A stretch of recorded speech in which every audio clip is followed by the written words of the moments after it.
Hello and welcome to Mzansi Politics Uncovered.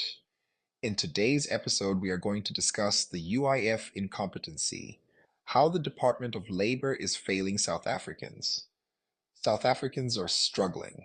Unemployment is at an all-time high, and when people finally need their hard-earned UIF money, the Department of Employment and Labor makes it nearly impossible to access. But why? Is it incompetence, corruption, or both? Let's break it down. Problem 1. A broken system. 3 different platforms just to apply for UIF? Seriously? You have to download the UIF app, visit their website, and then submit supporting documents on a separate portal. Why didn't their ICT team just create one functional system? Instead, applicants are forced to jump between apps, websites, and emails only for the system to crash. Problem 2. Long queues and offline systems. You stand in line for hours only to be told the system is offline, come back tomorrow. Every single time. The department knows they are understaffed, yet they refuse to hire more people. Why? Because they don't care. Let's watch this video. Some few minutes. Let's watch this video. The face of the country's seemingly unending wave after wave of massive retrenchments. Some say they've been coming here for months, desperate to claim their UIF benefits, but to no avail. They dismissed me by April at work. By April. Since now, I'm busy applying. They said come this day. They give me the date. They give me the date. I wonder why. Because it's simple to deduct, but when to come to claiming, it's difficult. They arrive as early as 4 a.m. in order to be in front of the queue, hoping that will make them get the help they need. Unfortunately, it's often not the case. The one activity that I take part in since I lost my job, the one activity that puts me at most risk of contracting COVID, I believe, is waiting in these lines. Because last week I spent at least 8 hours waiting in line. Today I'm here again, and previously I've been spending increasing amounts of time waiting. Been here for a long time. They are not doing anything to help us.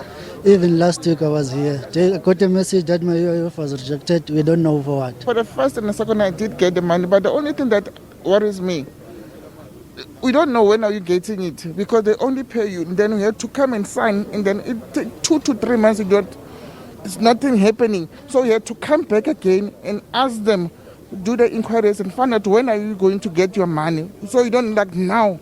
I'm coming now for the third time to do the inquiries. I don't know when am I going to get it. For many, even trying to file the claim online is not helping. Maybe they should just scrap the filing online, because it doesn't work. To register online, it doesn't work. I tried and it didn't work at all.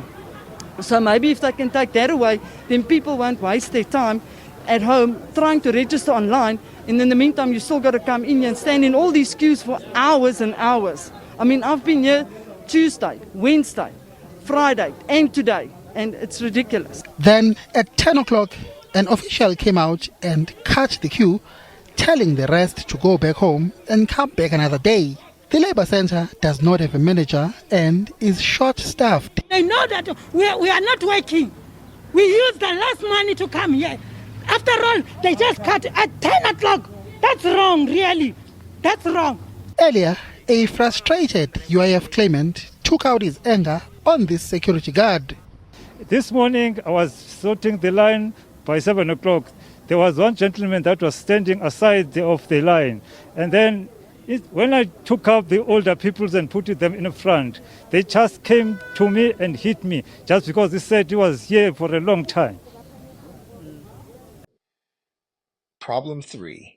The call center disaster. Try calling UIF for help. 3 different agents will give you 3 different answers. Do they even know what they're doing? Or do they just not care? Problem 4. Corruption at its finest. And here's the worst part. Some officials demand bribes just to process claims.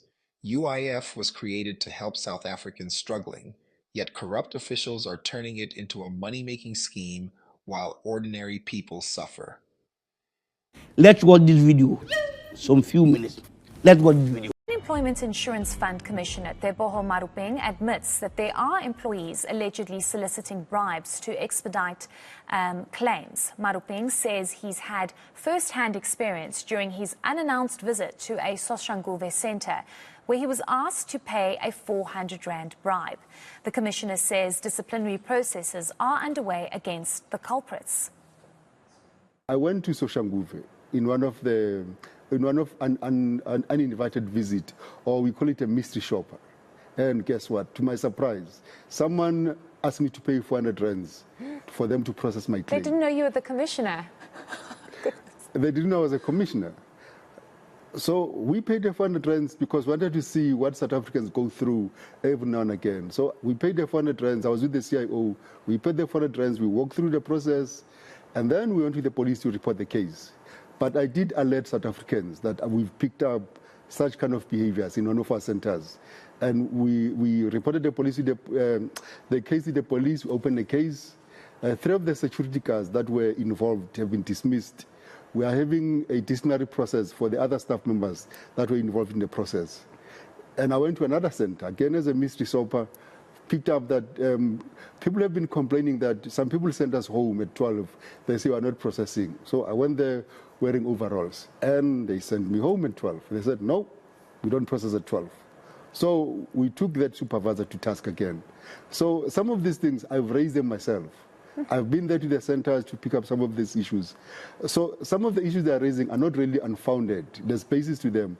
I've experienced them myself in person. Imagine bribing the UIF commissioner not knowing. Just absolutely shocking. We demand accountability. Enough is enough. UIF is not a privilege, it's a right. If you've struggled with UIF, drop a comment below, share this video. Let's expose the UIF incompetency together. Like, share, and subscribe for more hard-hitting analysis on South African politics.